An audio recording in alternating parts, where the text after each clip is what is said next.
Quiero leerles a continuación lo siguiente a manera de introducción del tema: enfrentando la derrota de manera saludable. Yo creo que necesitamos nosotros aceptar un hecho que generalmente pasamos por alto y que el pasarlo por alto podría significar el ser afectados espiritualmente, el ser afectados en nuestro andar con Dios y quizás lo que es peor, el ser afectados para no poder crecer espiritualmente de una manera mucho más saludable. El hecho que necesitamos nosotros aceptar es que hay algo en nuestra naturaleza humana que se niega a abandonar las consecuencias de una derrota. Déjeme explicarle esto. La mayoría de nosotros, y hombre, para hablar con mucha más franqueza y honestidad, todos nosotros, para decirlo mejor, de una mejor manera, todos nosotros en nuestra naturaleza espiritual, en nuestra condición espiritual, tenemos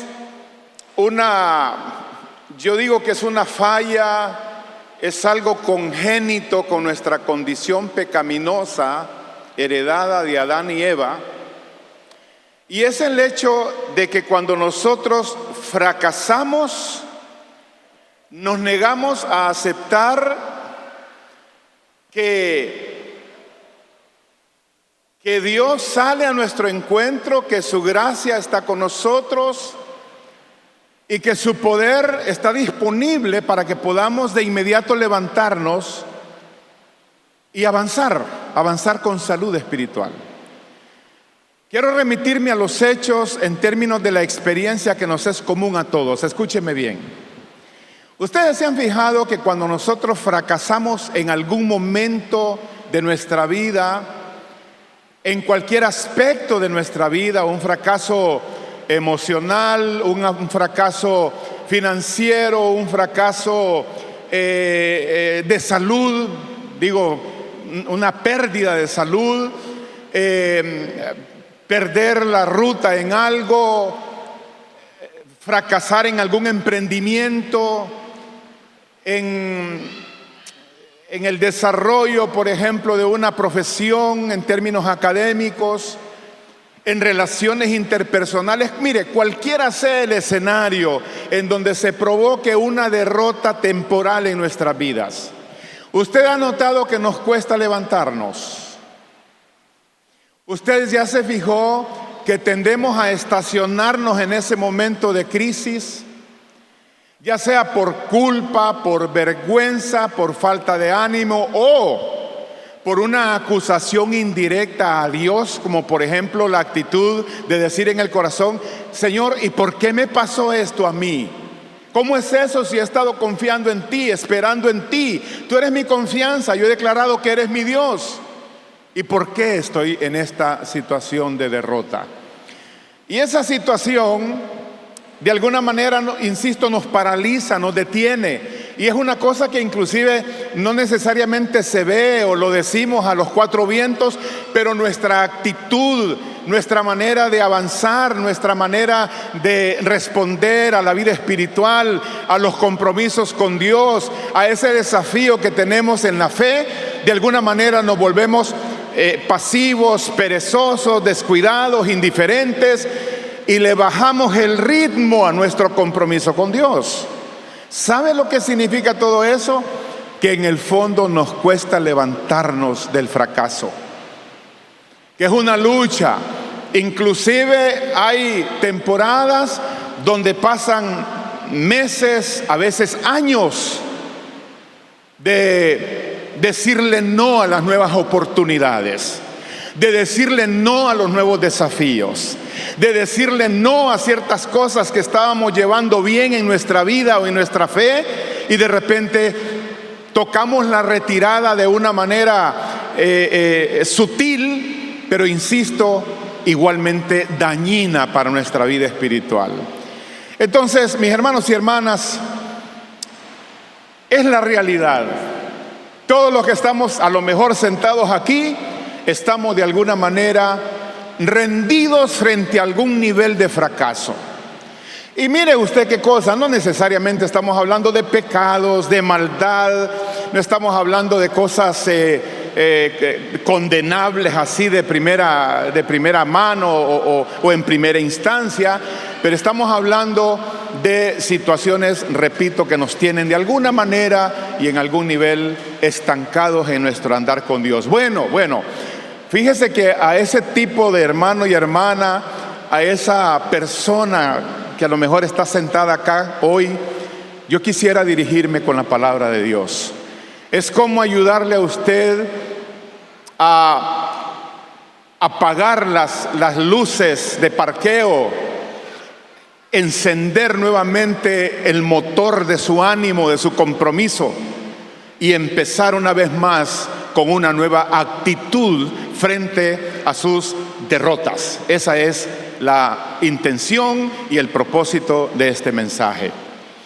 Mientras estaba tomando notas, analizando el tema, fue bien claro en mi espíritu la necesidad de este tema. Muy claro. Y yo, animado por la fe, le dije: Señor, que esta palabra no solamente traiga la información que es importante, como la que estamos dando ahora, pero que de alguna manera pueda activarse el corazón, la voluntad de aquellos hermanos y hermanas que se han estacionado en su caminar con Dios. Están parqueados en la fe, están con las luces de parqueo anunciando que no enfrentaron de manera saludable sus derrotas personales. De eso se trata entonces el mensaje de esta tarde. Y mire que para animarnos un poco, estuve viendo algunos ejemplos en la palabra de Dios, que aún los grandes hombres de Dios, y aquí es donde me anima a mí, y seguramente va a traer algún nivel de ánimo a usted también, aún los grandes hombres de Dios experimentaron eso. Desalientos, desánimos. Algunos de ellos procesaron mal sus fracasos también y quedaron algunos estacionados, otros casi renegando de Dios, como en el caso de Elías, ¿verdad? El mismo Pedro, por ejemplo, una vez que falló, el hombre se quería esconder por completo de Jesús. El hombre no quería saber nada de Dios, le daba vergüenza, profunda culpa saber que había predicado de Él, que había ministrado en su nombre, que había visto milagros en su nombre y que había inclusive prometido con una actitud y con una voz totalmente firme, ¿verdad? De decir: jamás te voy a negar, nunca. Es más, voy a la cárcel contigo y a la muerte misma contigo. Y más tarde, usted ya conoce la historia, ¿verdad? El hombre está totalmente fracasado en su condición de fe. Y es tan interesante, me llama a mí mucho la atención, que cuando Jesús resucitó y se encontró con algunos discípulos en la playa y los invitó a desayunar esa mañana, Pedro no estaba ahí. Dice la Escritura que comieron y les dijo a los discípulos: vayan y díganle al resto de los discípulos y también a Pedro. Mire qué detalle ese, me gusta eso. Yo no sé si nota usted ahí no solamente es díganle a mis discípulos, díganle a mi grupo que nos vamos a ver tal momento, en cualquier momento les aparezco por ahí. No, díganle a mis discípulos y a Pedro, porque Jesús sabía que Pedro estaba luchando con un fracaso que no había sabido procesar, que lo tenía detenido, que lo tenía golpeado. En su espíritu Pedro estaba golpeado, afligido, desanimado, y por eso dice la Biblia que agarró las redes y se fue a pescar, tratando de olvidarse de todo. Bueno, ahí tiene usted hombres como Elías, Samuel mismo, el profeta, cuando ungió a Saúl. Al parecer Samuel llegó a amar mucho a Saúl, mucho, cuando lo ungió como rey de Israel. Pero mire que es interesante que al final, por las reiteradas veces que Saúl pecó contra Dios, contra la palabra, deshonró su papel de rey en Israel, dice la Escritura que Dios lo desechó Y ¿sabe qué es? Samuel lloró mucho cuando eso pasó. Lloraba. Lo que para mí, así como lo interpreto yo, es que Samuel haber pensado, pero ¿cómo es posible que yo me haya equivocado en ungir a este hombre? Claro, Samuel sabía que quien lo ungió fue Dios a través de él, pero en algún momento dado, pienso yo, que Samuel se sentía vinculado en el fracaso de la gestión de Saúl como rey en Israel. Y el hombre también lloraba y se afligía hasta que Dios le dijo, mire lo que le dijo Dios: hey, Samuel, no llores más, yo lo deseché, no llores más. No puedes vincularte a un tema sentimental, a un afecto particular con Saúl. Si eres un profeta, si yo te he llamado, el trabajo sigue, así que olvídate de eso, ya no llores más. Interesante, ¿verdad? Muy bien. El mismo Israel también. Israel fracasó en algún momento dado por su misma desobediencia, como nos pasa a todos. Generalmente cosechamos algunos fracasos personales. Y entonces Israel llegó a un punto en que ya no se sentía merecedor de la gracia de Dios. De alguna manera se volvió indiferente a la fe, hasta que Dios tuvo que hablarle a través de los profetas y decirle: hey Israel, no hemos terminado, hay un pacto con ustedes, yo los amo y los estoy llamando para que salgan de esa condición de estancamiento y se vuelvan a mí y sigamos caminando juntos en los proyectos del reino. Ok, como ustedes pueden ver, he intentado hacer la introducción solo para decirles en esta tarde que hoy permita, como decía mi esposa, que esta palabra hable a su corazón y que de alguna manera, si hubiera alguna condición suya donde usted se ha parqueado y está ahí estacionado por fracasos que no supo trabajar, que no ha sabido articular correctamente en su vida, mis queridos hermanos y hermanas, no estamos solos, no estamos desprovistos de la gracia de Dios, no estamos ajenos al conocimiento de lo que está pasando en nuestra vida delante de Dios. Y Él está aquí para decirnos: hijo, hija, yo quiero levantarte de ese estado de postración y enseñarte en esta tarde cómo se procesan los fracasos en la vida. Porque hay una manera correcta, hay una manera bíblica, hay una manera que necesitamos aprender hoy para que no vayamos de tumbo en tumbo, para que no vayamos ahondando el daño en nuestra vida espiritual, para que no se vayan endureciendo en nuestros corazones actitudes y que poco a poco vayamos haciendo de la fe una piedra, una carga pesada, insoportable al final de nuestros días, sino que por el contrario podamos salir adelante con la bendición de Dios en nuestras vidas. Ok. En nuestras vidas, siempre con el mismo tema, obviamente, y desarrollando un poco más la idea, es que en nuestras vidas las derrotas pueden llegar a ser fosos o pueden llegar a ser trampolines. Mire, un fracaso en su vida, una dificultad que usted atraviese de cualquier orden y de cualquier nivel, de cualquier intensidad, sea una situación más o menos manejable, sea una situación compleja o sea una situación de alerta máxima, de una derrota de esas que definitivamente sacuden el piso donde estamos parados, no importa cuál sea, eso puede convertirse para usted en un foso profundo y tragárselo literalmente, consumir su vida, sus emociones, su espíritu, su fe, e introducirlo en una trayectoria de fracaso rotundo, o puede ser un trampolín, es decir, un lugar donde usted se prepara para saltar y en vez de irse al fondo, usted es levantado hacia una mejor condición de vida espiritual, con verdadera victoria, con verdadera bendición, con verdadero crecimiento y con verdaderas condiciones para avanzar.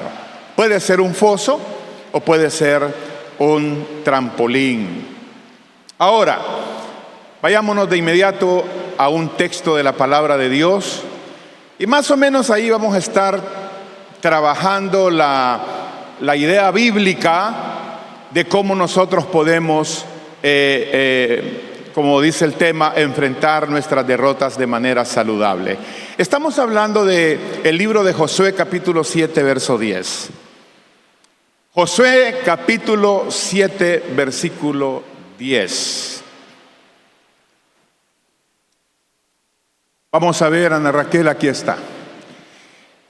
Forzosamente tengo que darle a usted el contexto del pasaje para que sepamos qué es lo que está pasando ahí, ¿verdad? Y que entonces podamos saber de qué se trata. Cuando Israel sale de Egipto rumbo a Canaán, a la tierra prometida, Dios le dijo a Josué, que era el que quedaba al frente del pueblo de Israel. Ya Moisés había partido con el Señor y esa jornada de introducir a Israel a la tierra prometida le correspondía a Josué. Ahora, fíjese bien. En esa caminata por el desierto había llegado el momento de conquistar la tierra prometida.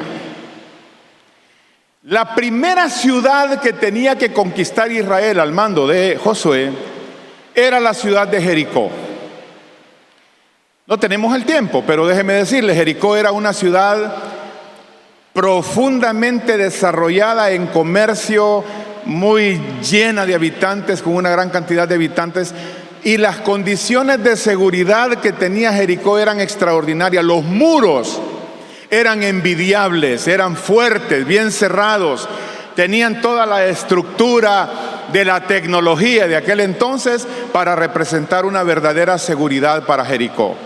Usted conoce la historia, ¿verdad? Vamos a avanzar, porque la estrategia ahí de Dios fue que dieran 14 vueltas, no eran 7, eran 14 vueltas alrededor de Jericó, y que fueran tocando tambores, tocando trompetas con los sacerdotes, con los que iban con la alabanza.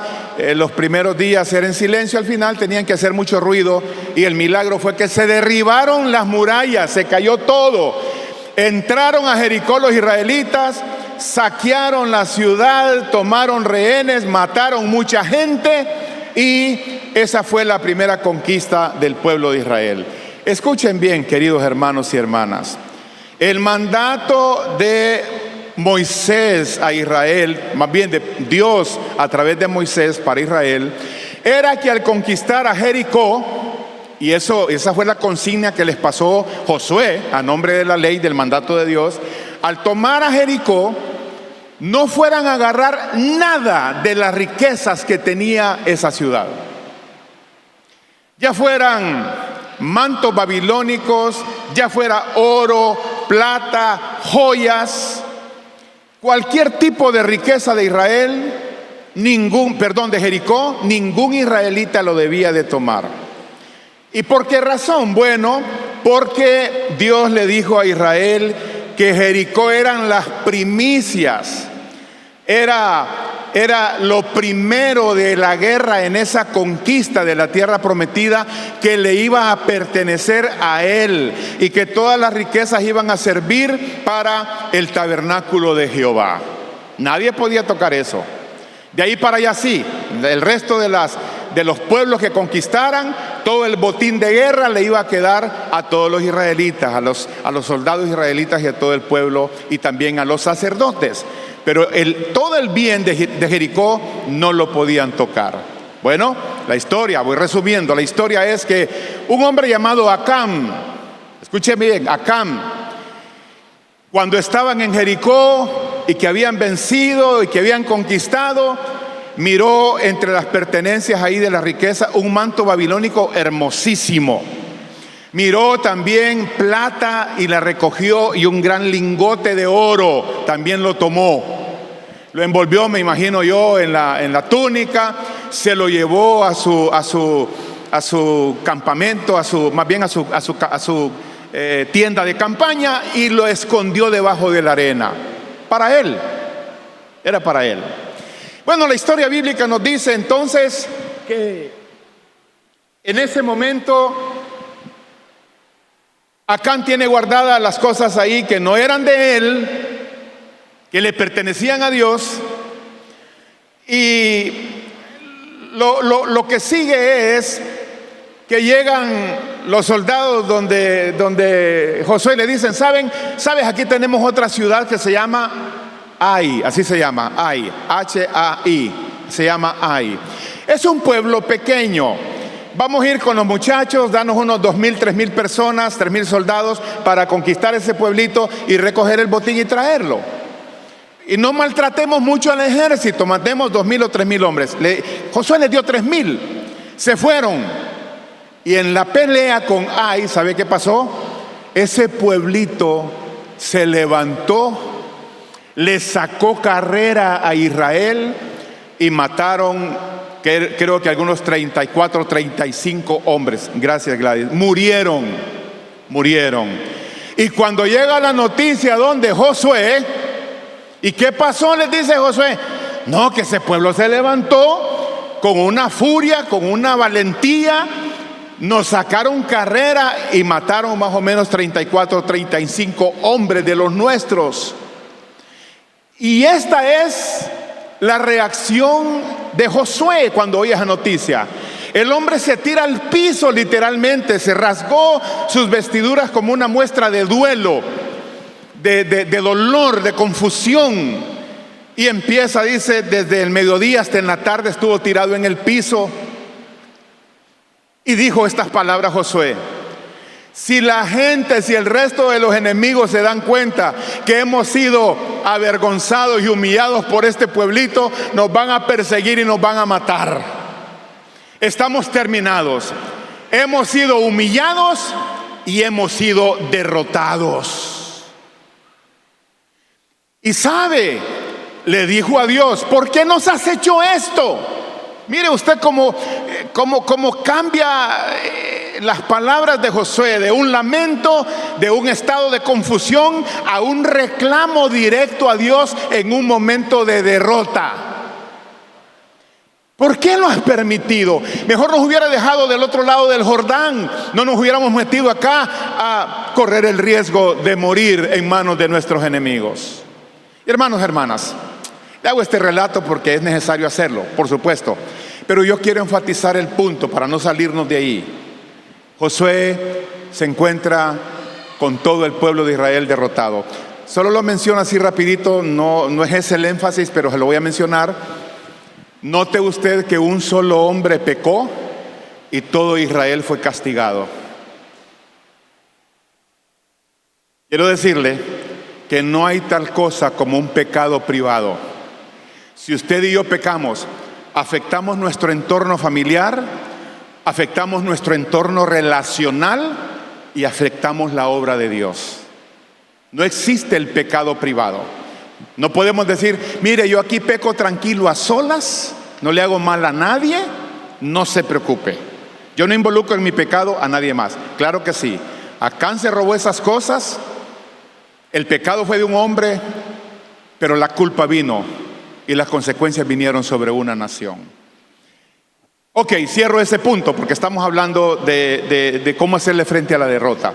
Entonces fíjese bien, ¿qué es lo que hace Dios con Josué cuando lo mira tirado en el piso? Aquí está la respuesta. Mire lo que le dice Dios. Y Jehová dijo a Josué, ¿lo lee conmigo? ¿Sí? 1, 2, 3.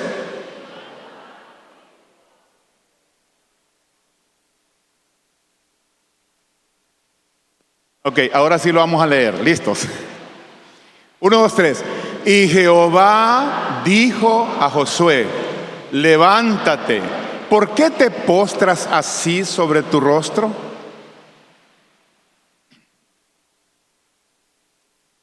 ¿Qué cosas lo tienen postrado a usted? Y mire lo que estoy diciendo, mi querido hermano y hermana. Yo no estoy diciendo que usted no es cristiano ni cristiana, no.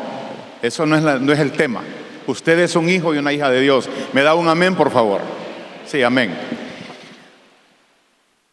Tampoco estoy diciendo si viene o no a la iglesia. No, tampoco es el tema. Pero la pregunta es, ¿en qué aspectos de su caminar con Dios, qué sombras de fracasos pasados, inmediatos o presentes, lo mantienen a usted con su rostro en tierra? con su cara, con su cabeza cabizbaja, con una mirada de reojo a ese pasado que todavía tiene sus grillos, sus cadenas en sus tobillos, para que usted no se levante, para que usted no avance? ¿Qué cosas usted en la intimidad de su corazón llora a solas porque sabe que hay un mal proceso de su derrota a la cual no ha querido darle la cara como debe de ser?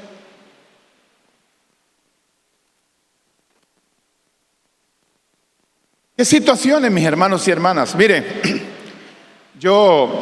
una de las cosas que estoy orando que Dios me ayude, de verdad, es para compartir experiencias personales como cristiano, como padre, como esposo, como pastor. Y hace algún tiempo atrás, alguien se me acercó y es una persona a quien yo aprecio mucho, ¿verdad? Y para mí bastante creíble en su fe, tiene trayectoria y yo respeto su testimonio. Y me dijo: dice el Señor que te levantes en tu espíritu. Porque el problema del fracaso es que lo primero que te golpea es tu espíritu. Te trae dolor, tristeza, aflicción, pena, vergüenza, culpa. A todo nos pasa, a todo nivel. ¿Sí? Cuando hacemos algo, cuando nos pasa algo, donde definitivamente sentimos que ahí fracasamos, ahí nos dimos en el blanco, ahí pasó algo, entonces nos retraemos con dolor, con pena. A todos nos pasa. Aquí no estamos hablando de extraterrestres, estamos hablando de los mortales, de usted y yo, ¿verdad? Y esa vez que esa persona habló conmigo, sentí que el Espíritu Santo estaba diciendo esto en otras palabras: hey, ¿por qué te postras así? ¿Por qué no te levantás en tu corazón, en tu espíritu? ¿Por qué no decidís que yo te perdono, que te he abrazado, que estoy con vos, que mi ánimo y mi presencia están con vos y que mi amor para vos es eterno? He hecho un pacto de amor por tu vida, te he comprado con mi sangre y además de eso te he hecho una encomienda de ministerio, el cual tenés que cumplir. Eso cambió mi panorama. Entonces vuelvo a la pregunta para este amado rebaño y para las personas que nos ven allá: ¿qué cosa lo tiene usted postrado? Por favor, piénselo. Piénselo, porque quiero decirle algo. Mire, fíjese que en este tema nuestra naturaleza es tal, nuestra manera de ser es tal, que tenemos todos la habilidad de agarrar esa situación, envolverla, empaquetarla y esconderla. Todos tenemos esa capacidad y dejamos esos temas ahí. Los engavetamos, le metemos llave y cerramos la gaveta, pues. Pero son cosas que están ahí. Y sabe una cosa, escúcheme: nada que nosotros no traemos a su luz, nada que nosotros no confesamos delante de Él, nada de eso será sanado. Es lo que nos pasa con un médico, por ejemplo. Aquí tenemos médicos, ¿verdad? Ese médico no podrá ayudarnos con un diagnóstico fidedigno si escondemos información clave, ¿verdad? No nos pueden ayudar, pero nos estamos autoengañando. Estamos evitando decir esto o aquello porque no quiero que, si le digo esto, ya sé la respuesta que viene y tengo miedo a esa respuesta, porque implicará un diagnóstico feo, implicará un proceso de exámenes de esos que crispan los nervios, implicará hasta una mala noticia. Entonces lo escondemos. Mi hermano y mi hermana, ¿no será que esta tarde Dios te dice: hijo, hija, ¿por qué llevas tanto tiempo así postrado? ¿Por qué tanto llanto, tanto dolor? ¿No es el tiempo ya de que te levantes, que arregles de una vez por todas esa situación en tu vida? Porque yo te quiero ayudar, te quiero bendecir, te quiero levantar, te quiero restaurar, te quiero poner otra vez en circulación.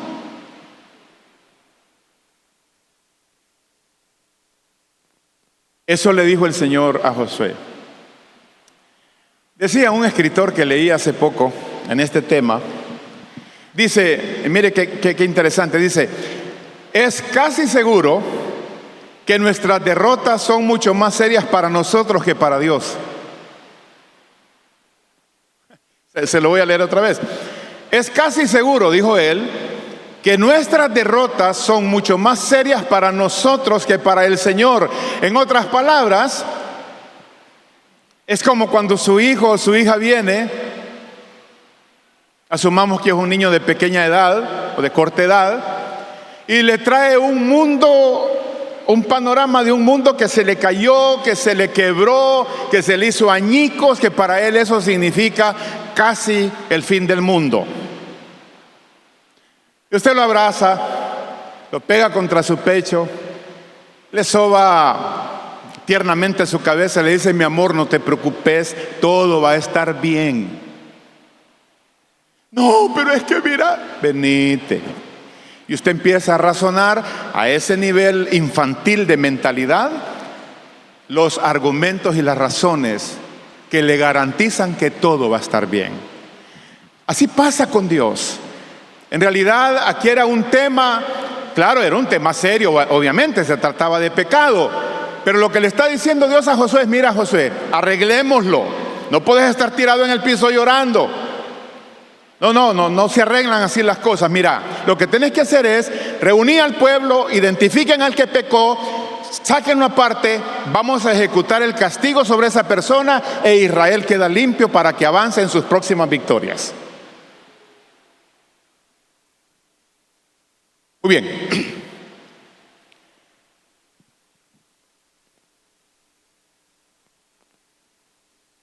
¿Sabe que la derrota trae consigo el desánimo y el pesimismo y también la frustración? Repito, desánimo, pesimismo y frustración. Si usted es una persona que camina, ojo, todos tenemos momentos de desánimo, eso no nos define como gente derrotada. Todos tenemos nuestros momentos de frustración y también de desánimo o pesimismo y no nos define como gente derrotada. Ojo, pero cuando la constante de nuestra vida es el pesimismo, el desánimo, la frustración, el pesimismo, el desánimo, ahí estamos hablando ya de una patología espiritual. Estamos hablando de un problema que puede estar evidenciando que en el fondo usted es víctima de una derrota en su vida espiritual. Muy bien. Encima de eso, solo para que usted vea cómo se agrava el problema, este tema se profundiza más. Escúcheme, encima de todo lo que acabamos de decir, no hemos sido diseñados en el seno de nuestras familias, quizás con algunas pocas y honrosas excepciones, pero en general creo yo que la mayoría venimos de hogares disfuncionales, donde no nos enseñaron a cómo superar nuestros fracasos, desde llevar una nota de examen a la casa y sentirnos que fracasamos en no haberle hecho mejor puntaje. No nos ayudaron a trabajar bien esa derrota para superarla correctamente. Y encima de eso, nuestra cultura, el tiempo que vivimos y la cultura actual, únicamente aplaude los perfiles exitosos de la gente. Te mira, por ejemplo, Hollywood aplaudiendo a los mejores actores, actrices, caminando por alfombras rojas, siendo merecedores de un Oscar. Usted ve cómo premiamos la belleza que sobresale por la belleza por encima de las otras bellezas, mujeres hermosísimas que son aplaudidas y celebradas. Solamente aplaudimos el éxito. Aún en nuestros ambientes eclesiásticos de iglesia, valga la redundancia, solo vemos con buenos ojos a los que son victoriosos en el Señor. Si alguien falla, si alguien fracasa, si alguien está bregando con sus propias luchas, si alguien no sale de su atolladero y no sobresale en estas palestras eclesiásticas, de alguna manera no son importantes en términos generales. Hermanos y hermanas, aquí tiene usted a un Israel intoxicado por la gran victoria que obtuvo frente a Jericó, y a unos israelitas que dijeron: este problemita que tenemos ahora con la ciudad, con el pueblo de Ai, es pan comido, y fracasaron precisamente por no velar su condición espiritual, por no velar por su andar con el Señor. Mis hermanos y hermanas, hoy vengo para anunciarles de parte de Dios y animarles de parte de la palabra de Dios que este es un tiempo indiscutiblemente oportuno para darle vuelta a algunas páginas, para cerrar algunos capítulos, para decirle hasta aquí a situaciones a las cuales hemos abrazado sin importar que nos daña, a pecados que hemos consentido en nuestras vidas, actitudes que hemos validado en nuestra conducta, maneras erradas, o hasta el pecado de armar nuestra propia versión de un evangelio, que yo lo armé porque es de mi conveniencia y así quiero vivir este evangelio, no por lo que necesariamente dice Dios, sino por lo que yo creo que debe de ser, o por lo que yo creo que la Biblia debe de decir para mí. Tenemos gente así. Gente, y usted a lo mejor lo ha oído: no, mire, yo creo esto y esto y esto y esto con respecto a ese tema de la Biblia. No, mire, yo interpreto que esto es así, así, así, así. No, pero la palabra de Dios dice esto. Sí, pero es que la Biblia aguanta con todo. Entonces armamos una versión editada que nos favorece, que nos conviene, de una Biblia que no nos confronta con respecto a nuestros fracasos y la manera correcta de superarlos con la ayuda de Dios.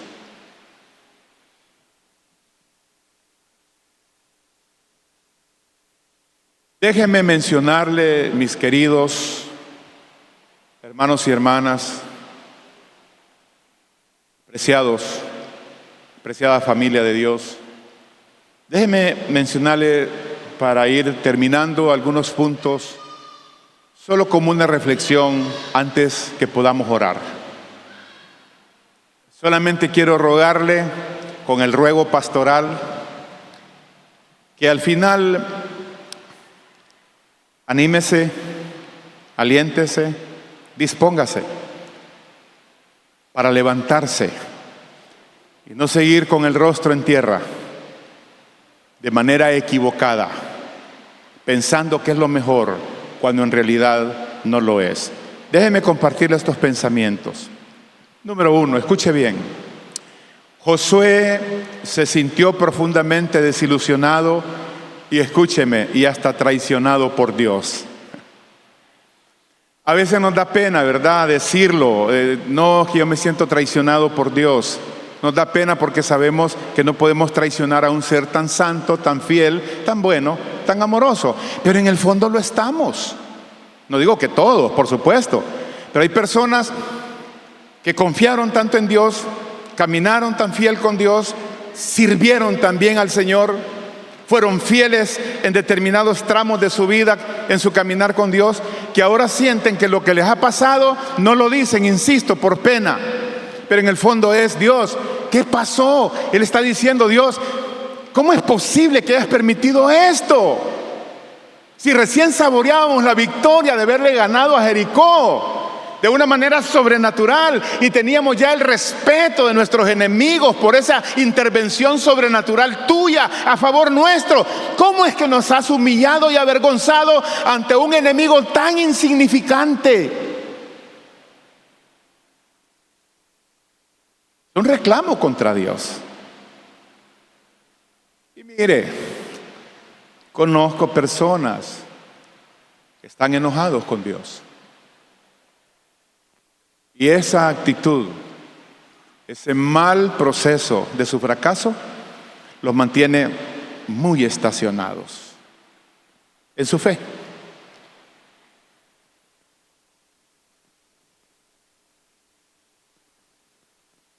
Hace 4 o 5 domingos, no sé, compartí un testimonio aquí en este púlpito. Solo lo voy a mencionar una vez más, espero. Pastor amigo mío en Tegucigalpa que nos contaba que él estaba en la reunión de oración esa noche, tal vez un martes o un miércoles, y entonces, él andaba en una tienda por ahí, se encontró con una hermana, sí, ya me acordé. Y la miró, hola hermana, ¿cómo está? Dios le bendiga, una miembro de su iglesia, ¿va? Y le dice, hermana, tengo tiempo de no verla en la iglesia, ¿qué ha pasado? ¿Qué ha sucedido? Y mire las palabras que dijo, literalmente, como lo mencionó ella, dijo, pastor, ¿qué tal? Dios le bendiga. Mire, le dice, fíjese que yo no volví a la iglesia, pastor, escúcheme, porque siento que Dios me estafó.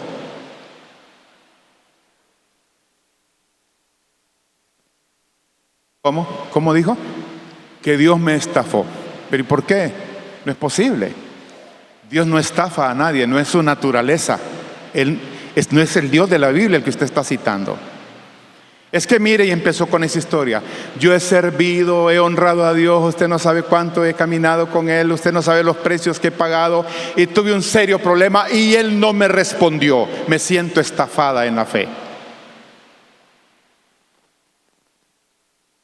Hombre, qué cosa tan hermosa sería, ¿verdad? Que con humildad volviéramos al altar para decirle, Señor, perdóname tanto reclamo que te he hecho. Perdóname, es un pecado mío. Por favor, límpiame con tu sangre y concédeme la gracia de caminar nuevamente en paz y en comunión contigo. ¿Cómo cambiaría eso los panoramas? Y no la actitud terca, indiferente, necia de nuestra parte, de seguir caminando creyéndonos víctimas de una estafa de Dios. Ok, aquí va otro pensamiento en relación a este tema. Josué se tiró al piso y exclamó con amargura. Así lo interpretan los comentaristas de esta frase que él exclamó cuando él dijo, ojalá nos hubiéramos quedado al otro lado del Jordán. ¿Para qué me hiciste abrazar este proyecto? ¿Para qué me motivaste a meterme en esto? ¿Por qué me llamaste a comprometerme más? Mejor me hubiera quedado donde estaba.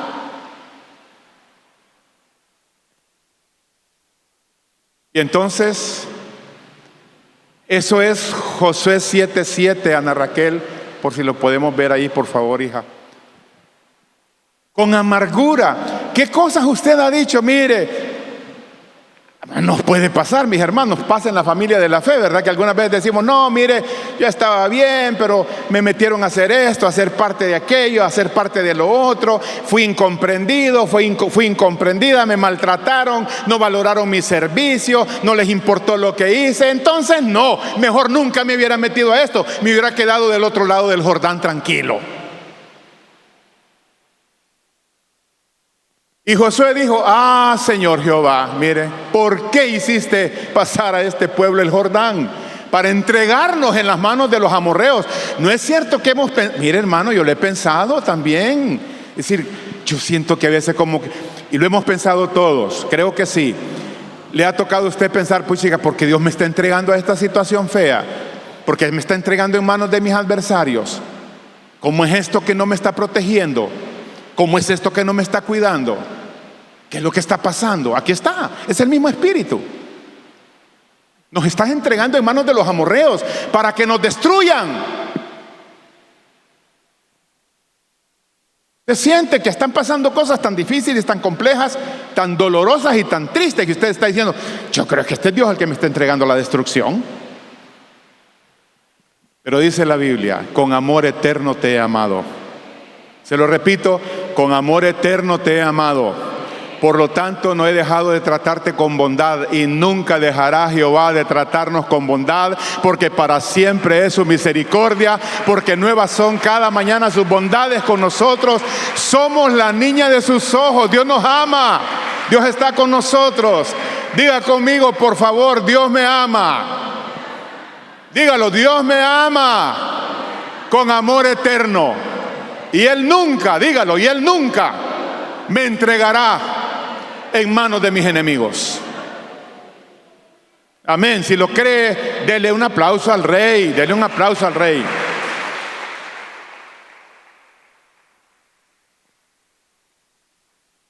Él exclamó con amargura. Yo le invito a usted en el nombre de Jesús, mi querido hermano y hermana, si ha habido, mire lo que voy a decir, y miren allá lo que voy a decir, a los que están en la transmisión. Si usted ha estado amargado con Dios, no descarte la posibilidad, porque parte del engaño espiritual es pensar, no, yo no tengo nada con Dios, no, pero en el fondo sí. ¿Y usted cómo sabe, pastor? La conducta nuestra: pesimismo, desánimo, frustración, malestar, indiferencia. Eso habla de algún nivel de daño en nuestros corazones. Ok, otro pensamiento, número 3. En tiempos de derrota podemos caer en condición de prolongado lamento por las decisiones tomadas. Se lo repito, es tendencia nuestra, mis queridos, que en tiempos de derrota caemos en condiciones de postración prolongada.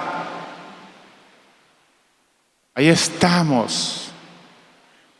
El Señor nos habla, el Señor nos bendice, el Señor sale a nuestro encuentro con ayuda.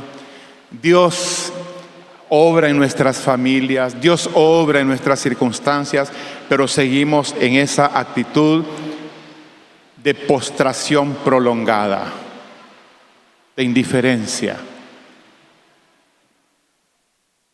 Decimos, como Él me ama, bueno, está bien, pero no hacemos nada por resolver actitudes del corazón. Número 4, otro pensamiento, o 5 creo. Fíjense bien, para poder ser levantados de cualquier estado de postración en nuestras derrotas y empezar a alcanzar esta tarde nuevos niveles de victoria, nuevos niveles de crecimiento, nueva intimidad con Dios y con su Espíritu, nuevo amor por la palabra, nuevo ánimo y entusiasmo por la oración. Para hacer eso es importante aprender de los errores cometidos. ¿Cuántos dicen amén aquí? ¿Cuántos dicen amén aquí? Es importante aprender de los errores cometidos. Mire, no haga de su pasado una cárcel, haga de su pasado una escuela. Hay gente encarcelada con el pasado, en vez de decir, no, mi pasado es una preciosa escuela. Ahí aprendí esto y por lo tanto voy a mejorar por la gracia de Dios. Eso es una escuela. Entonces, aprendamos de los errores cometidos. Sin embargo, escuchemos esto. Tengamos cuidado, repito, como ya lo mencioné anteriormente, de quedarnos postrados recriminándonos todo lo que hicimos. Mire que a veces tratando de ayudar a alguien, de animar a alguien, de levantar el aliento de alguien, uno se encuentra como pastor escuchando frases como esta: sí, pastor, pero es que mire, usted no sabe lo que yo hice, mire, hice esto, hice aquello, hice lo otro. Pero mire lo que está diciendo, no está interesado en escuchar la palabra de gracia, la palabra de perdón, la palabra de misericordia, la palabra de restauración, no. Solo está interesado en seguir repitiendo como una letanía vez tras vez: es que hice aquí, es que hice allá, solo para que al final de la consejería justificar que debe de seguir tirado en el piso y que nadie lo moleste. No tiene sentido. No tiene sentido. Casi de manera jocosa siempre lo digo también, a ver cuándo me rebusco otra ilustración. Pero en este punto creo que calza. En el mero centro del mall en Tegucigalpa, en unas graditas, está lleno de gente, como es normal, ¿verdad? En el mall. Yo no sé por qué.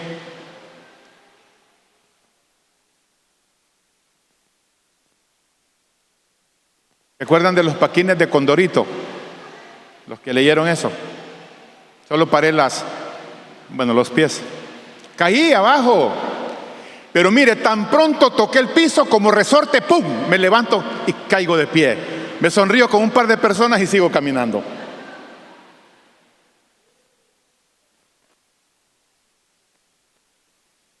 Óigame, ¿a quién, de todos los que estamos aquí, de los que nos ven, en la mente de cualquier persona razonablemente bien de su cabeza, quién se cae en un lugar público y se queda sentado ahí tirado toda la tarde, todo el día?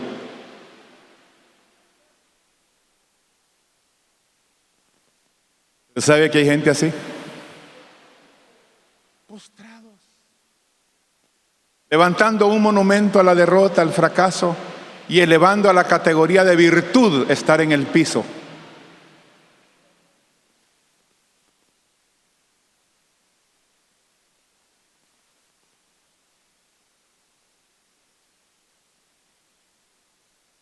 ¿Cuántos saben que Dios nos quiere de pie a todos? Se lo vuelvo a repetir, vaya. ¿Cuántos saben que Dios quiere tenernos de pie a todos?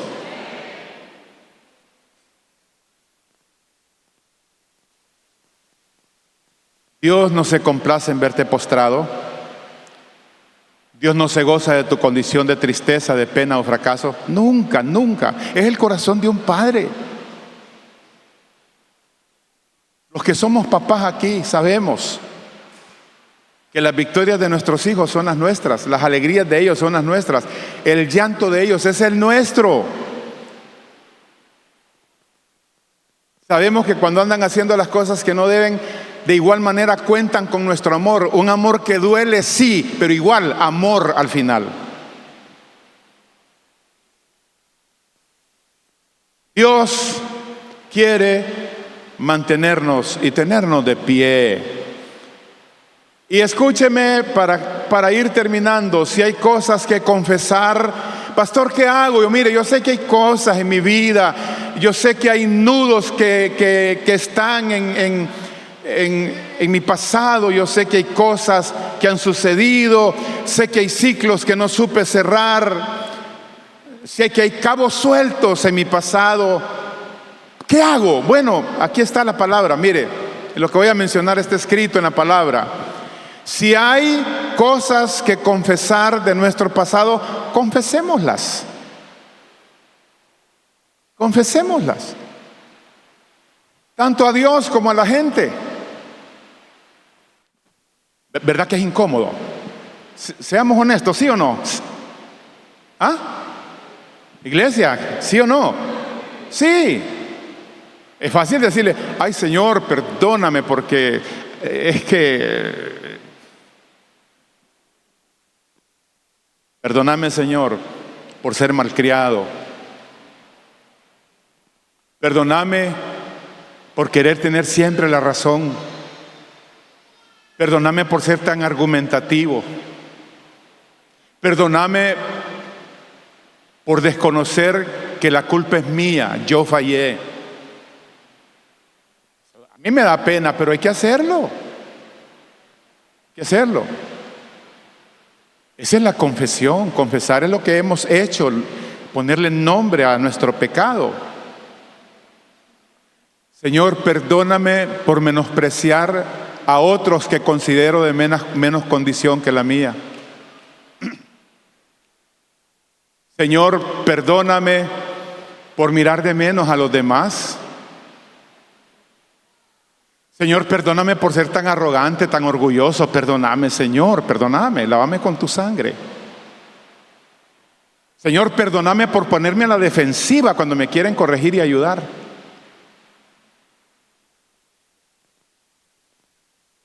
¿Es fácil eso? ¿Es fácil eso? ¿Es fácil eso? ¿Confesar? Mire, yo le ruego en el nombre del Señor, no estoy poniéndome como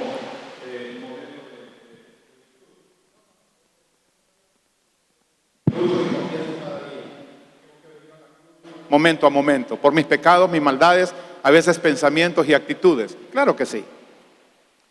Pero cuando yo estoy leyendo la palabra, algún libro, y hay algo ahí donde el escritor o la palabra me dice, vos sos esto, yo lo digo ahí nomás, fíjese. No hago de ese tema un tema de lectura nada más, hago un tema de confesión. Detengo la lectura y le digo, Padre, yo soy esta persona que dice el escritor, perdóname, yo soy así. Y menciono el pecado. Cuando hay un sermón en algún lugar donde nos toca ir o sentarnos para recibir, y hay una palabra que soltó el predicador que tocó esa área fea mía, ahí aprovecho. No para hacer un tema de oír nada más, sino de confesar. Señor, eso es verdad, eso va conmigo, perdóname, por favor límpiame, cámbiame.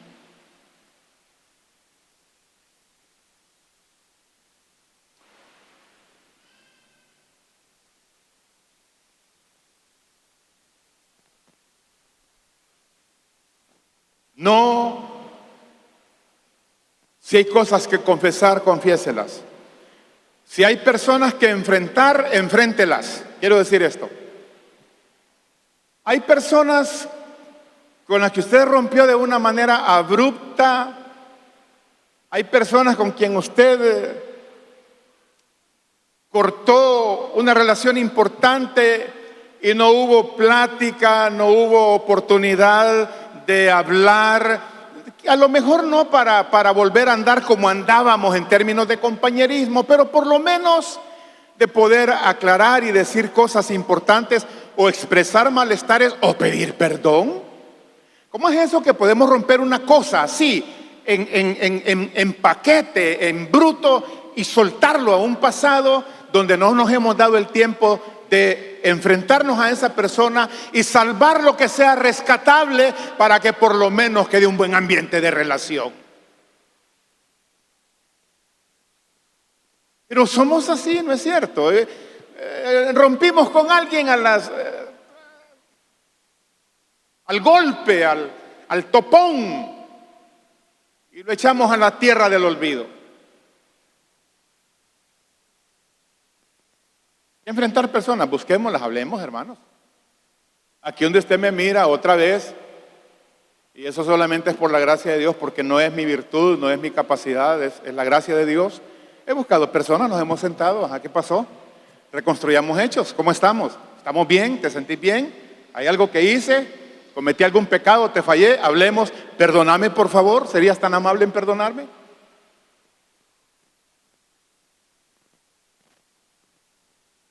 Sí. Mire, le voy a decir una cosa. Cuando usted perdona a alguien, el primer beneficiado es usted, no es al que perdona.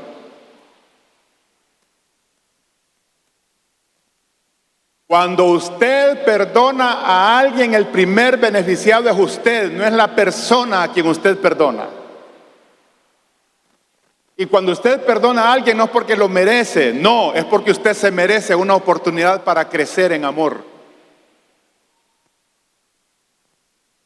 Cuando usted perdona a alguien, le está condonando una deuda moral para que usted quede libre de sus hombros y no andar con la carga de ese daño, de ese malestar, de ese enojo con esa persona.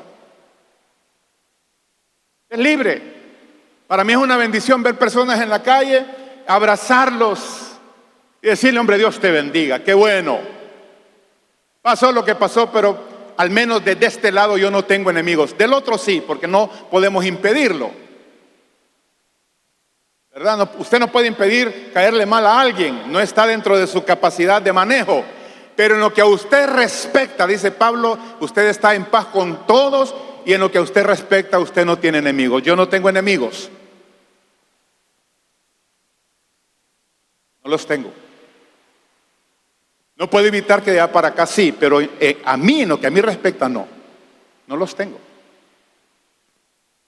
Es bien importante, amados. Eso te habla de las puertas, de las posibilidades del crecimiento, de vivir otra vida, de bendición, de la gracia, del favor de Dios. Hay un texto aquí de Jeremías 8:4. Ya vamos a orar en esta tarde. Le agradezco mucho su paciencia. Permítame leer estos textos porque son sumamente, bueno, es palabra del Señor, ¿verdad? Para todos nosotros. Jeremías 8:4. Aquí está, mire Me gusta porque siento que Dios me lo dio para mí y para ustedes. Aquí está. Les dirás a sí mismo. Aquí es Dios hablándole a Jeremías que le diga a Israel. ¿Se acuerda? Israel fue castigado terriblemente por su pecado, su maldad. Pagó con creces la desobediencia a Dios, como nos ha pasado a todos. Hemos pagado con creces. Desatinos, descuidos, pecados no intencionados o intencionados, hemos pagado precios. Claro que sí.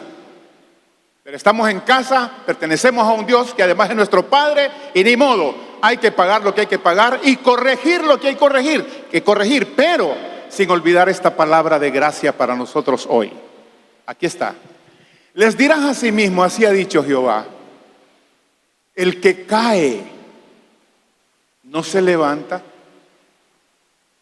Miren lo que le está diciendo Dios a Israel. Pueblo mío, escúchenme. La lógica dice, el sentido común dice, y yo se lo repito, Israel, el que se cae no se levanta. La respuesta es sí. Usted oye la voz de su chiquillo que le dice allá, mami, mami, me caí. Levántese, hijo.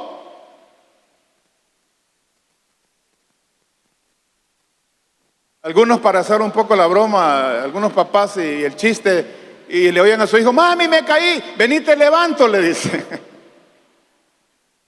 Pero ahí está claro, es tan sencillo, ¿verdad? El que se cae no se levanta, claro que sí. Y luego dice, el que se desvía, y vaya que nos hemos desviado, mis hermanos, tantas veces. Hemos perdido la ruta, el camino, las veredas las confundimos y de repente nos encontramos empantanados, sin dirección en la vida, confundidos, dañados. No sabemos para dónde ir. Entonces dice el Señor, el que se desvía no vuelve al camino. Claro que sí.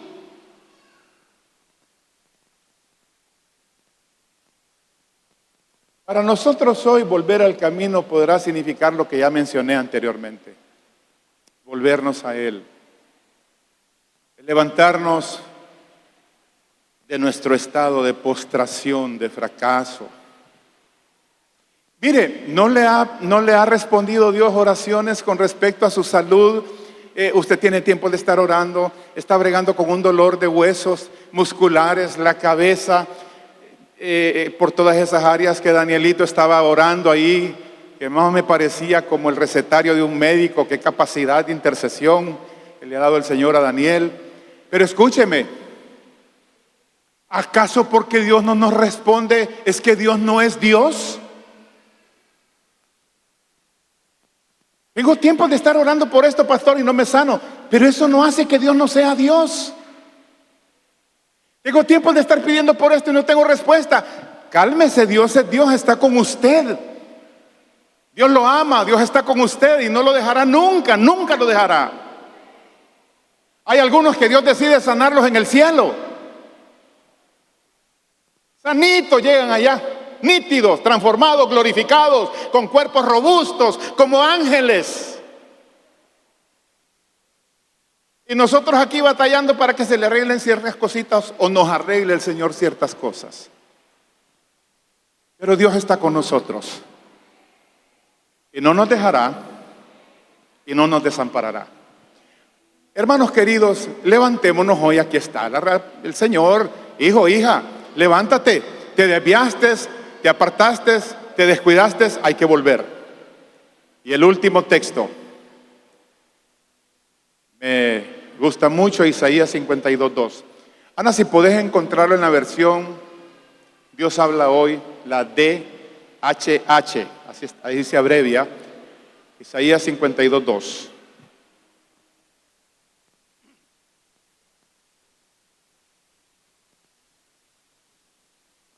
Isaías 52:2. Aquí está, mire.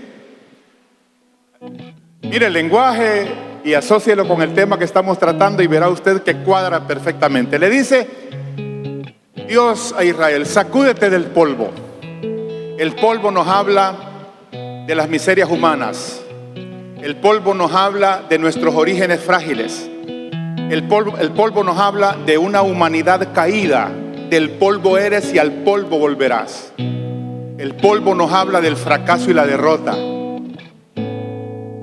Es lo que Satanás come todos los días, fracaso y derrota, porque la serpiente estaba condenada a arrastrarse sobre su pecho y de ese polvo comería todos los días.